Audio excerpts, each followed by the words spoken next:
এজন শিক্ষক নিৰ্দেশ হোৱাৰ এটা গোচৰ ৰুজু হৈছিলে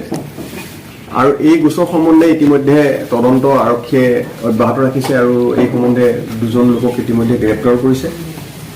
কিন্তু আমি এতিয়ালৈকে মনেশ্বৰ কলিতাৰ সুপুত্ৰ সম্পূৰ্ণৰূপে আমি এতিয়ালৈকে উলিয়াব পৰা নাই যাৰ কাৰণে আমি আজি এটা সিদ্ধান্ত গ্ৰহণ কৰিছোঁ আমি মাননীয় আৰক্ষী সঞ্চালক প্ৰধানৰ অনুমতি সাপেক্ষে আমি এইটো জনাব খুজিছোঁ প্ৰচাৰ মাধ্যমৰ জৰিয়তে যদি কোনোবাই মনেশ্বৰ কলিতাৰ সম্বন্ধে সঠিক তথ্য আমাক দিব পাৰে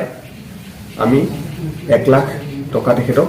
পুৰস্কাৰ হিচাপে আমি আগবঢ়াইছোঁ আৰু যি ব্যক্তিয়ে এই তথ্য আমাক যুগুতাব তেখেতৰ আইডেণ্টিটি সম্পূৰ্ণৰূপে গোপনীয় কৰি ৰখা হ'ব ধন্যবাদ জনাবৰ কাৰণে SP কাৰ্বি আংলঙৰ যি নম্বৰ আছে অফিচিয়েল নম্বৰ আছে এইটো জনাব পাৰিব বা আমি ব্যক্তিগত নম্বৰো দিছোঁ 7000260630 এই নম্বৰটো জনাব পাৰিব